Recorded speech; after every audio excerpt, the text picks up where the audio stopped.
जय Hind everyone. Welcome to exam aspirants. आज मैं आपके लिए एक स्ट्रेटजी वीडियो लेके आया हूं क्योंकि आपका एग्ज़ाम पोस्टपोन हो चुका है और इस एयरफोर्स का एग्ज़ाम लगभग 1 महीने बाद होगा और ये एग्ज़ाम 16 नवंबर से स्टार्ट होगा जो कि 18 अक्टूबर से स्टार्ट होना था। तो आज मैं आपको बताने वाला हूं कि इंग्लिश में आपको कैसे स्ट्रेटजी फॉलो करना है और आपने अगर ये स्ट्रेटजी फॉलो कर ली तो आप 20 आउट ऑफ 20 इंग्लिश में स्कोर कर पाएंगे। इंग्लिश एक बहुत ही इम्पोर्टेंट सब्जेक्ट है क्योंकि ये एयरफोर्स एग्ज़ाम में एक्स ग्रुप और वाई ग्रुप दोनों में पूछा जाता है, दोनों में ये कंपलसरी है, तो इसलिए ये बहुत इम्पोर्टेंट हो जाता है।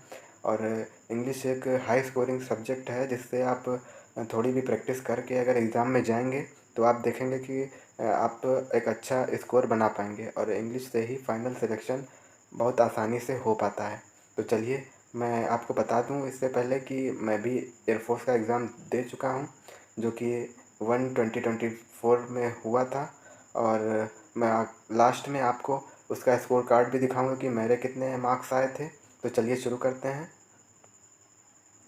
इंग्लिश स्ट्रेटजी में सबसे पहले सबसे इम्पॉर्टेंट जो टॉपिक होता है वो है कंप्रीहेंशन। कंप्रीहेंशन 5 मार्क्स का पूछा जाता है जिसमें से 4 क्वेश्चन जो है आपके पैसेज से होते हैं और एक क्वेश्चन पैसेज का ही साइनो या एंटो पूछ लिया जाता है।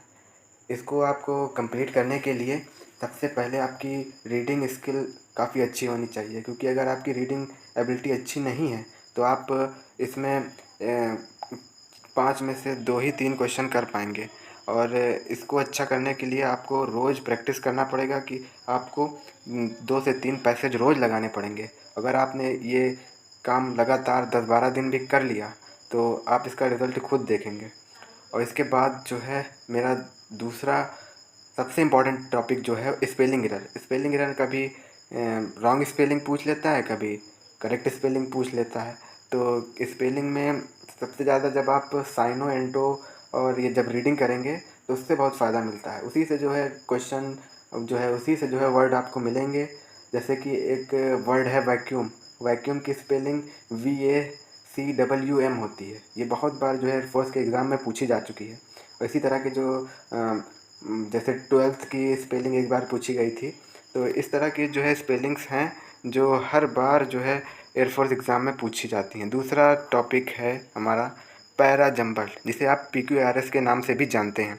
पैरा जंबल में चार चार जो है PQRS के फॉर्म में सेंटेंस दे दिया जाता है और उसको जो है अरेंज करके आपको करना होता है। ये भी एक रीडिंग एबिलिटी पर बेस्ड क्वेश्चन होता है। अगर आपकी रीडिंग स्किल अच्छी है और आप जैसे नावल या कोई भी रीडिंग बुक या वगैरह कोई भी रीडिंग करते हैं तो आप इसे आसानी से हैंडल कर पाएंगे। इसमें मैं जो भी टॉपिक मैं बताऊंगा इसके बाद उसमें आपको पहले उसके रूल्स और फिर उसके बाद प्रैक्टिस करना पड़ेगा, तब आप इसका बेहतर स्कोर देख पाएंगे। इसके बाद हमारे पास टॉपिक आता है एक्टिव पैसिव। एक्टिव पैसिव जो है 1 नंबर का पूछा जाता है। एक्टिव पैसिव हो गया, नरेशन हो गया, ये दोनों टॉपिक 1-1 नंबर के पूछे जाते हैं और एक क्वेश्चन कंपलसरी है कि आपके हर शिफ्ट में ये पूछा जाएगा। और एक्टिव पैसिव में सब्जेक्ट को ऑब्जेक्ट बना दिया जाता है, ऑब्जेक्ट को सब्जेक्ट बना दिया जाता है। और नरेशन में रिपोर्टिंग वर्ब, रिपोर्टिंग स्पीच, इस तरह के क्वेश्चन। और इसमें जो है सबसे ख़ास रोल जो है टेंस का होता है। अगर आपको टेंस नहीं आता है तो आप नरेशन बिल्कुल नहीं कर पाएंगे। जैसे कि प्रेजेंट इंडेफिनिट पास्ट इंडेफिनिट में चेंज होता है, जैसे पास्ट इंडेफिनिट पास्ट परफेक्ट में चेंज होता है। तो इस तरह के टॉपिक हैं कि जो आपको पहले उसकी थ्योरी करनी पड़ेगी। ये थ्योरी आप चाहे तो कोई यूट्यूब से कर सकते हैं वन शॉट, या कोई ऐसा लेक्चर जो 1-2 क्लास में आपके नोट्स आप तैयार कर लें, रूल उसके तैयार कर लें। उसके बाद आप 20 से 40 क्वेश्चन प्रैक्टिस कर लें हर टॉपिक के। उसके बाद आपको कुछ करने की ज़रूरत नहीं है, खाली आप रिवीजन करेंगे। उसके बाद आपका जो है टॉपिक तैयार हो जाएगा। इसके बाद हम आगे बढ़ते हैं। आगे जो है सबसे मोस्ट इम्पॉर्टेंट टॉपिक जो है प्रीपोजिशन। प्रीपोजिशन से हर शिफ्ट में क्वेश्चन पूछा जाता है। प्रीपोजिशन कभी एरर फॉर्म में पूछ लिया जाता है, कभी फिल इन द ब्लैंक्स में पूछा जाता है। इसमें ये सारे जितने भी preposition, question tag, subject verb agreement, जितने भी टॉपिक हैं, खासकर सब्जेक्ट वर्ब एग्रीमेंट, इसका भी एक क्वेश्चन आपको मिलेगा ही मिलेगा। और कंजक्शन और टेंस, इसमें एरर के फॉर्म में ज़्यादातर क्वेश्चन पूछे जाते हैं। सब्जेक्ट वर्ब एग्रीइंग कमांड का मतलब है कि सब्जेक्ट के हिसाब से कौन सी वर्ब आएगी, मेन वर्ब या हेल्पिंग वर्ब, उसका इसमें रूल को अच्छी तरह से पढ़ना होता है, जिसमें रूल में आप पकड़ बनाने के बाद एक काफ़ी क्वेश्चन प्रैक्टिस करने के बाद आप जो है एक अच्छा स्कोर कर पाएंगे। इसी के बाद टेंस की बात कर लेते हैं। टेंस भी एक काफ़ी इंपॉर्टेंट टॉपिक है, जिससे एक क्वेश्चन कभी कभार पूछ लेता है एयरफोर्स। तो एयरफोर्स में इस तरह के क्वेश्चन स्पेलिंग में भी और एरर में भी पूछ लिए जाते हैं। वो एग्जामिनर के ऊपर डिपेंड करता है कि वो कैसा मतलब पेपर बना रहा है। इसके बाद जो है आपका वोकैब बहुत इम्पॉर्टेंट टॉपिक है, जिससे क्वेश्चन 4 क्वेश्चन पूछे जाते हैं नॉर्मली। कभी कभी 2 भी पूछ लिए जाते हैं, कभी 1 वर्ड पूछा जाता है, कभी नहीं पूछा जाता है। वो एग्जामिनर के ऊपर डिपेंड करता है। तो आपको करना क्या है कि आपको साइनो एंटो और ईडीएम फ्रेज 1 वर्ड को जो है आपको लगभग 400 से 500 वर्ड आपको तैयार करने हैं। अभी आपके पास लगभग 1 मंथ का टाइम है, तो आप रोज़ अगर 20 से 30 भी अगर वोकैब करते हैं, जैसे आपने 15 साइनो कर लिए, 15 एंटो कर लिए, 10 1 वर्ड कर लिए, ईडीएम फ्रेज कुछ कर लिए, तो उससे आप देखेंगे कि आपका 30 दिनों में काफ़ी मतलब वोकैब आपकी तैयार हो जाएगी। और वोकैब से ही जो है आपका कंप्रीहेंशन अच्छा होगा, और वोकैब से ही आपके पीक्यूआरएस और स्पेलिंग भी बनेगी। इसलिए आप ये सेक्शन को तो छोड़ ही नहीं सकते। इंग्लिश की ये जड़ है, इससे आप मतलब कि बच ही नहीं सकते। अगर इसको आपने छोड़ा तो आप जो है डिस्क्वालीफाई हो सकते हैं, और आप कट ऑफ भी नहीं पार कर सकते हैं।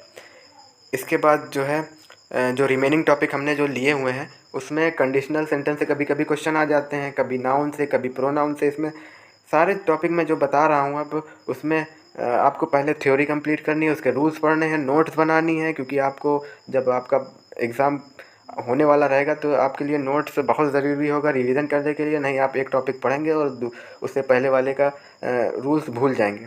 तो इसके लिए आपको नोट्स ज़रूर बनाना है। और डेली जो है अगर जैसे आपने प्रोनाउन चैप्टर पढ़ा, उसके बाद आपको क्या करना है, उसकी नोट्स बनानी है, रूल्स लिखना है, उसके बाद उसकी 20 से 30 क्वेश्चन प्रैक्टिस करनी है हर रूल्स के।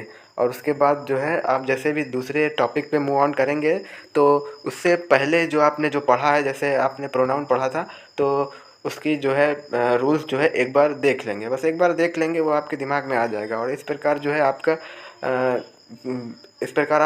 काफ़ी मतलब हद तक जो है इंग्लिश कंप्लीट हो जाएगी। उसके बाद जो है डिग्री इंटरचेंज का भी क्वेश्चन कभी कभी पूछ लेता है एयरफोर्स कि इसे कंपैरेटिव डिग्री में चेंज करो, इसे सुपरलेटिव डिग्री में चेंज करो। आर्टिकल से भी क्वेश्चन आ जाते हैं। तो ये सारे टॉपिक हैं कि जिसे मैंने रखा है कि मतलब सीरियल वाइज जो है पहले जो मैंने बताए हैं उसे आप करना है, उसके बाद जो है ये रिमेनिंग टॉपिक जो हैं उसको करना है। तो जो टॉपिक मैंने आपको स्टार्टिंग में बताए थे उसको आपको पहले करना है। सीक्वेंस वाइज मैंने बताया है आपको शुरुआत से, उसे आपको करना है। उसके बाद जो मैंने सीरियल वाइज जो टॉपिक बताए हैं उसी हिसाब से आपको चलना है। और ये जो रिमेनिंग टॉपिक मैं जो आपको बता रहा हूँ, इसको आप लास्ट में रखिएगा, क्योंकि इसके आने के चांसेस काफ़ी कम रहते हैं। इसमें से जो है 2 या 3 ही टॉपिक जो है आएगा, जिसमें से सबसे ज़्यादा आने के चांसेस जो हैं कंडीशनल सेंटेंस के हैं। उसके बाद जो है आपका इसमें आ जाता है आर्टिकल भी कभी कभी आपसे पूछ लेता है। और इसके बाद डिग्री इंटरचेंज का भी काफ़ी बार पूछता है। और एडजेक्टिव में फ्यू और लिटिल वाला केस बहुत आता है, तो उसको आप ज़रूर कर लीजिएगा। और इसके बाद मैं आपको अब इसका स्कोर कार्ड दिखाने जा रहा हूँ, जिसका मैंने एग्ज़ाम दिया हुआ था, लगभग 1 साल हो गए हैं। और ये है हमारा स्कोर कार्ड, जो कि देख सकते हैं आप कि मैंने 1/2024 को इसका एग्ज़ाम दिया था। और इंग्लिश में देखिए मैंने 14 नंबर स्कोर किए थे, और जो नॉर्मलाइज होके 16 नंबर हो गए थे।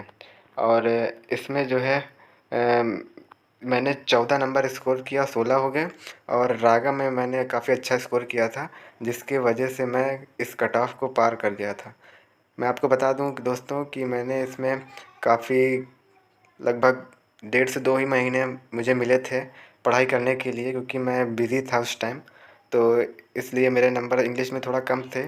तो इस प्रकार आप अगर मैंने जिस तरह से स्ट्रेटजी बताई है उसे आप अगर फॉलो करेंगे, तो आप ज़रूर जो है इंग्लिश में काफ़ी अच्छा स्कोर कर पाएंगे। और अगर आपको ऐसे ही वीडियो स्ट्रेटजी रिलेटेड रागा के भी चाहिए तो आप हमें कमेंट कर देना, मैं उसकी भी वीडियो बना के अपलोड कर दूंगा, तो आप उसे भी अच्छे से कर पाएंगे। क्योंकि अगर आपको एग्ज़ाम निकालना है तो आपको दोनों सेक्शन पे काफ़ी अच्छी तरह से काम करना होगा। अगर आप दोनों पे काम नहीं करेंगे, क्योंकि खाली एक पे ही मतलब ज़ोर डालेंगे, तो आपका एग्ज़ाम नहीं निकलेगा। क्योंकि जो है सेक्शनल कट ऑफ भी आपको क्लियर करनी रहती है। जैसे यहाँ पे रागा की कट ऑफ 15 गई थी सेक्शनल कट ऑफ, अगर आप 15 नंबर नहीं लाएंगे, आप वहाँ 20 भी ले आएंगे, तो आपकी जो है सेक्शनल कट ऑफ नहीं क्लियर होगी और आपका रिज़ल्ट नहीं पास हो पाएगा। तो इस तरह से मैंने इसी तरह जो है स्ट्रेटजी अपनाई थी कम टाइम्स में ज़्यादा स्कोर करने के लिए। अगर आप इसे फॉलो करेंगे, अगर मैं जो भी बताया हूँ वो फॉलो करने के बाद आप देखेंगे कि आपको जब मॉक देंगे तो आप एक अच्छा स्कोर बना पाएंगे। तो आज की वीडियो में बस इतना ही, मिलते हैं नेक्स्ट वीडियो में। जय हिंद।